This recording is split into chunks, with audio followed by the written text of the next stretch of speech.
it is your buddy, Peace and Harmony with you here today. Much love going out to all the beautiful, empowered harmonizers.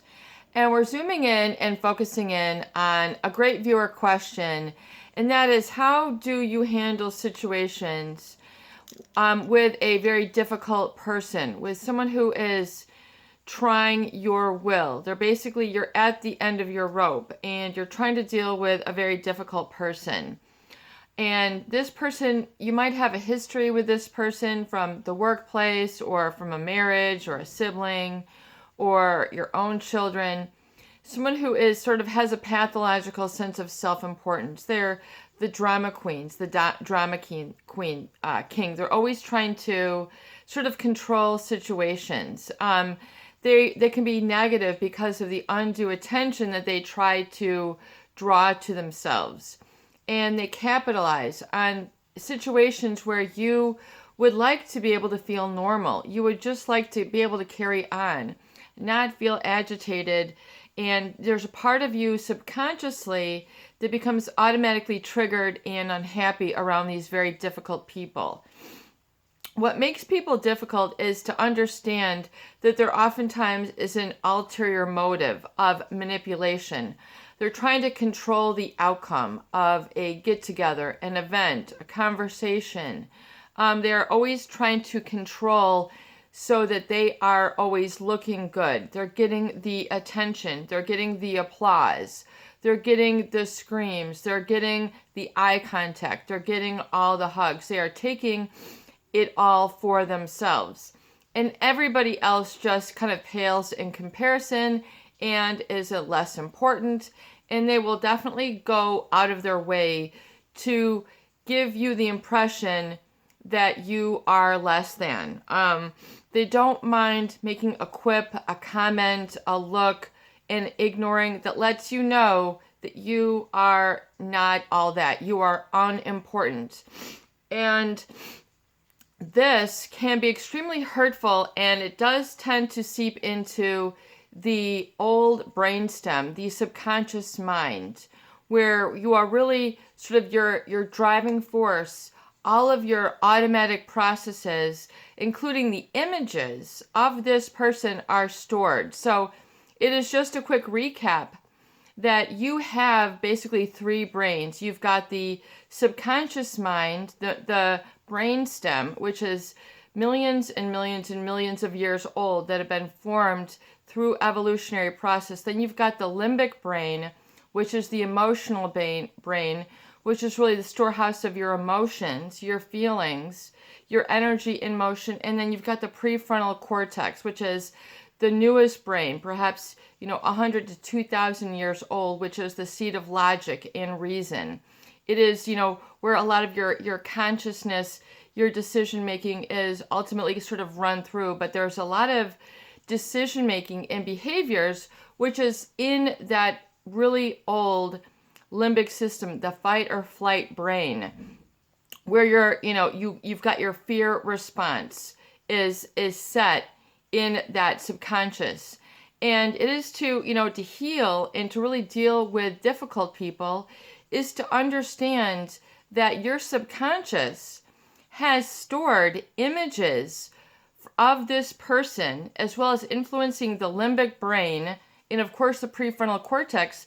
But it's to understand that a lot of the impression and the impressionability, you might talk about a child who's very impressionable.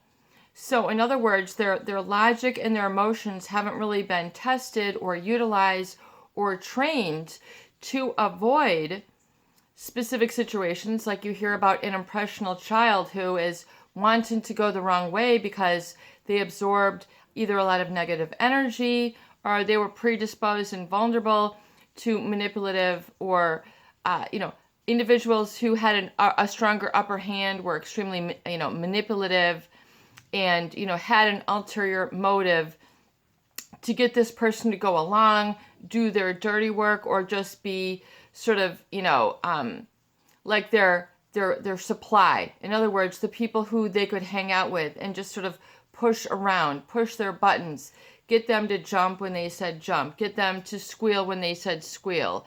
Get them to, fall down and have hurt feelings when they said fall down and hurt.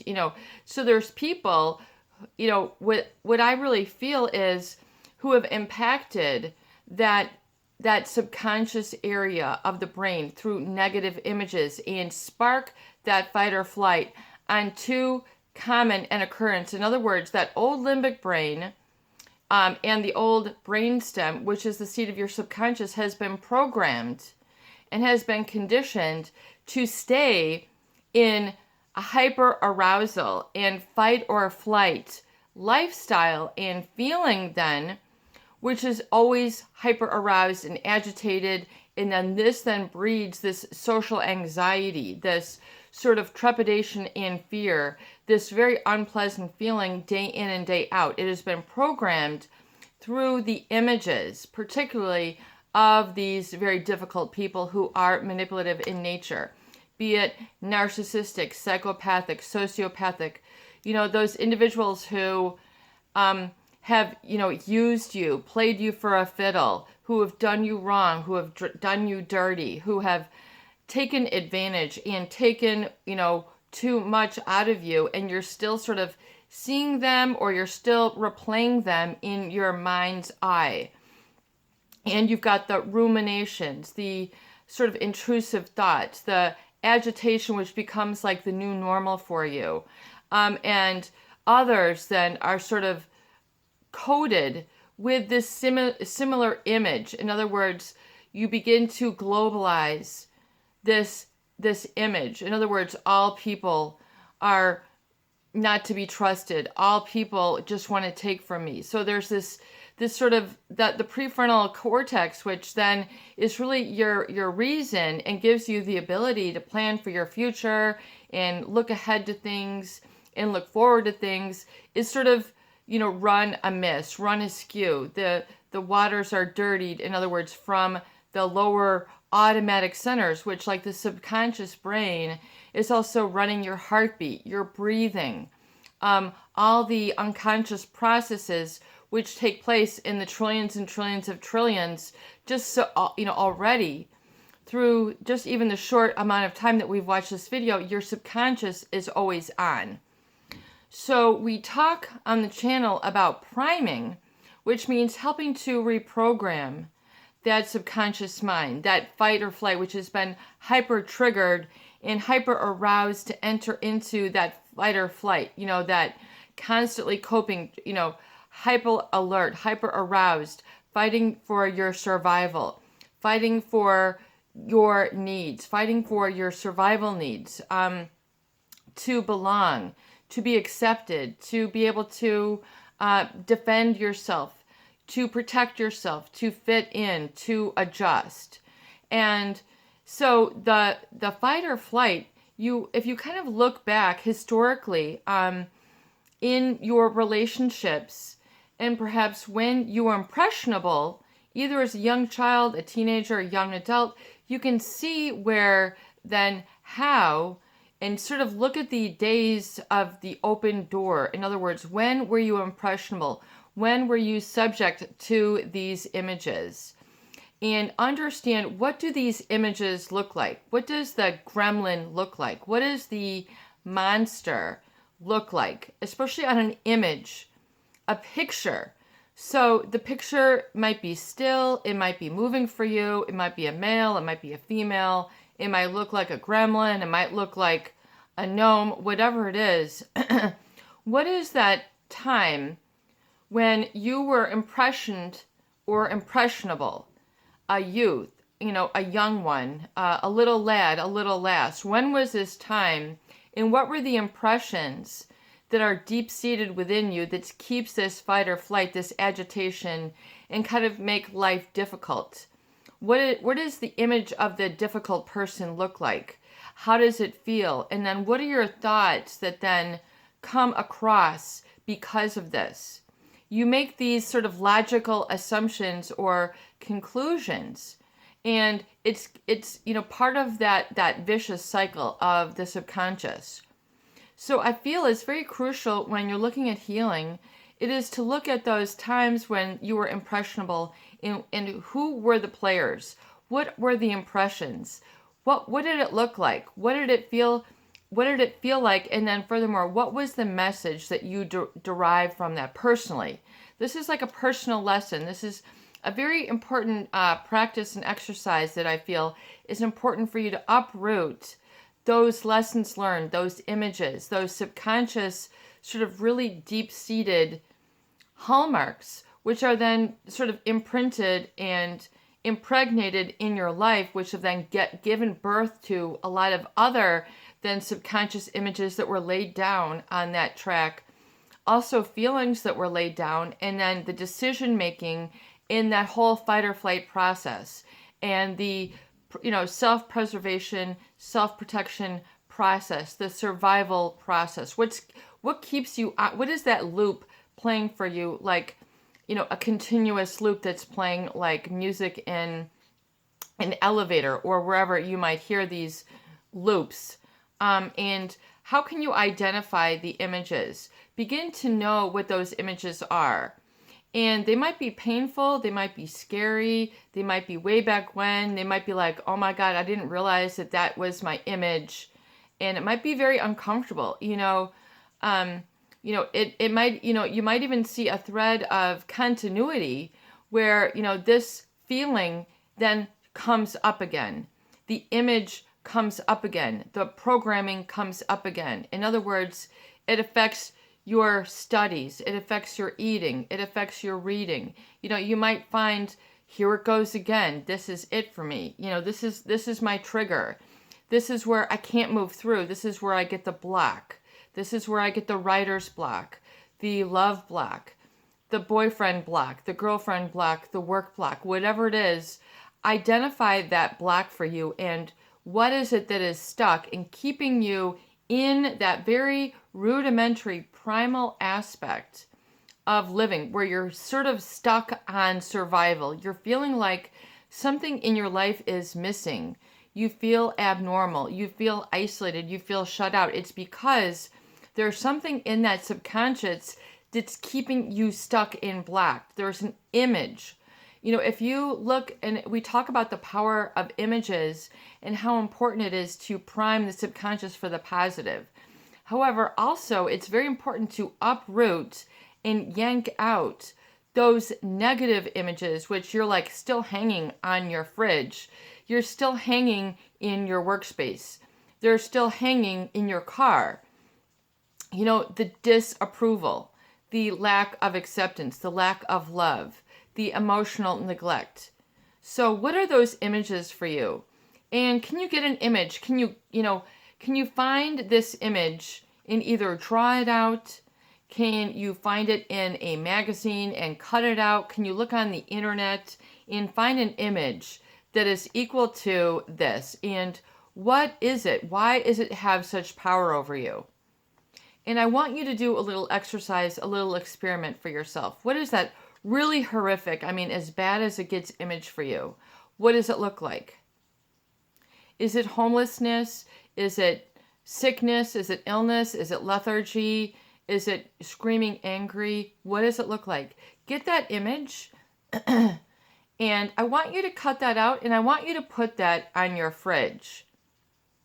I want you to put it out there. I want you to hang it on your TV. I want you to hang it in your workspace. And I want you to really get familiar with this. And begin to look at it. And as you go through your day, the function of your day, if you continue to look on this, and it could be your worst enemy, your greatest fear, it might, you might have a fear of snakes or a fear of heights. But you're trying to always repress this. Oftentimes the human organism, the human being, wants to get away from pain and into pleasure. I don't like pain. I don't like having a broken leg. I don't like crying. I don't like fits of anxiety. I don't like the mood swings. I don't like the rage. I don't like the trigger. I don't want to have a broken back. I don't want to have a headache. The body just dislikes to be in pain. Yet, with people, I feel, who have a trauma, they begin to get really sensitized to pain. It becomes like the new normal for them.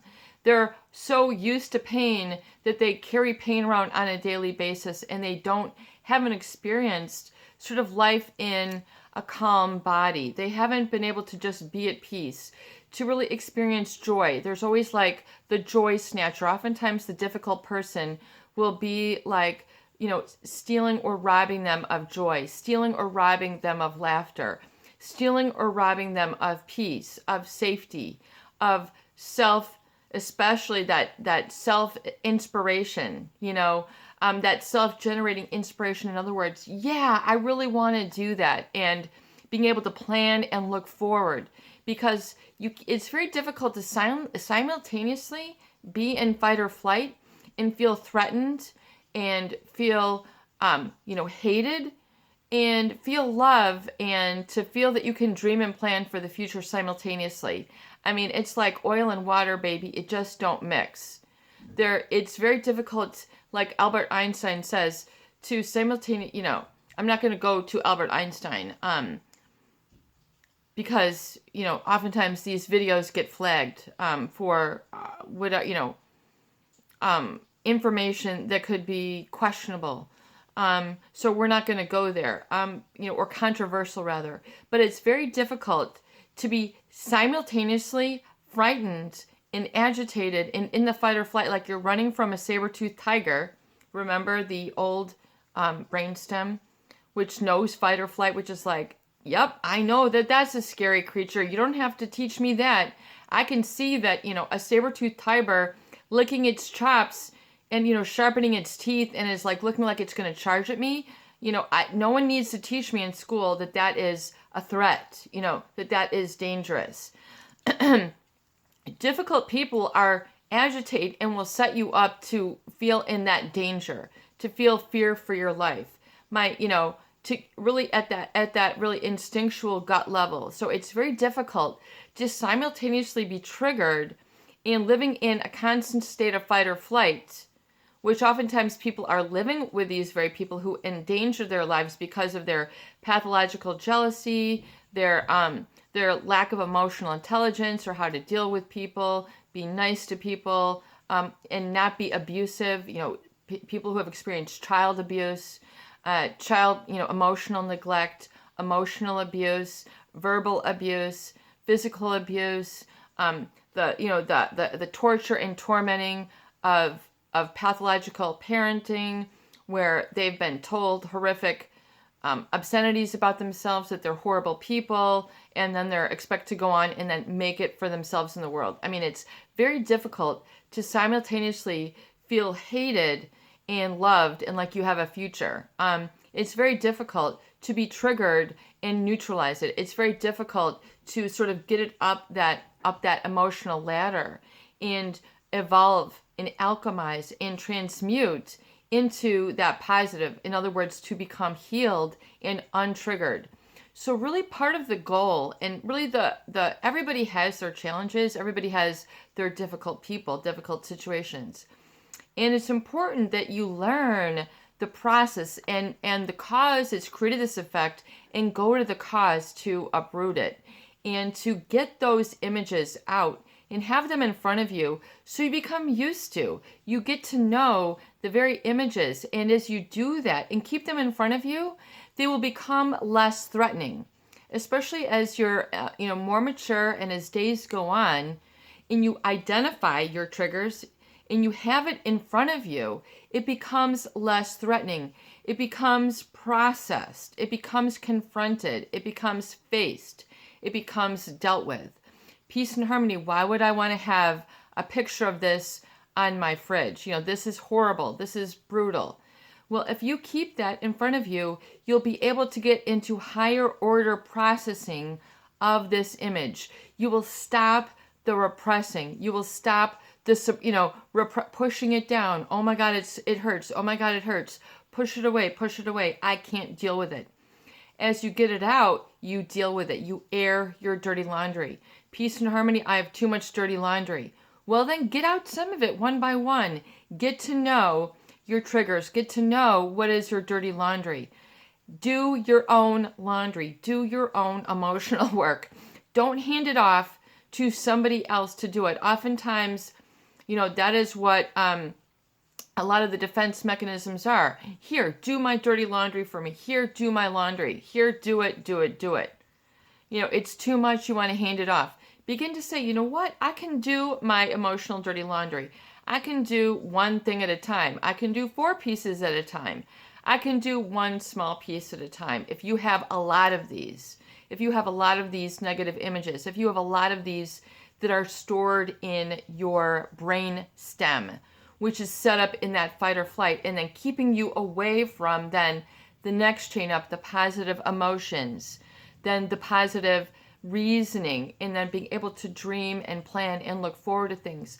Look at those periods of life when you were impressionable. How did you then continue to stay focused on the negative? How did those early impressionable moments then give way to and give rise to more impressionable moments? If you can compartmentalize and organize it, can you see along what route, what road, what decision making emanated and was derived from this? And can you please categorize these like you're putting them into a shoebox? Like, yup, that gave rise to this and this and this. And then over here, these are the positive things which then I did and I look forward to. But then I went back to this difficult person. This trigger ruined me. This ruined my year. This ruined my day. This ruined my month. Do you see how then you can begin to organize it as you become more aware? And as you put it out on your fridge, it's then not as threatening because you get power over it. You get power back over it. You go, you know what? I get it now. I understand. I'm able to live and function and eat and sleep and pay my bills and have other relationships despite this. And your body begins to have a neurological reset. You begin to engage in neuroplasticity, being able to rewire that old fight or flight area. You can begin to breathe easy with deliberate practice. I am bigger than that. I have other emotions which then can override that feeling of fear, trepidation, and survival. I can engage in thrival. I love that word. I just kind of came upon that in a previous video, and I love that word because life should not only be about survival, it should be about thrival. In other words, thriving into positive orderly direction, thinking, feeling, and behaving, what I call pod thinking versus the negative I call nod thinking, feeling, behaving, and deciding. Nod is back into those old roots, into what, the dark valley of the soul, the dark empty times where it's like you're at a dead end, you're at a very a standstill, you're at a block, you're like, everybody else is out celebrating and doing this and I'm stuck here in the library. I can't play, I can't have positive relationships. I can't, I'm not, I can't do this, you're emotionally paralyzed, and then it's just like, you can't get yourself out and then refuel that resource, refill the pond. Because that negative impression image has basically taken over the swamp. It's taken over the pond. It's taken over then what becomes a larger riverbed in your life. And so it's important that you are able to rinse that clean and begin to allow and bring it into conscious awareness. So a good trick, tactic, exercise is to identify what that is and put it up on your refrigerator, no matter how distasteful it is. Because then you'll begin to say, you know what? I do have moments of happiness despite. You know what? I can take care of myself despite. You know what? I have emerged despite.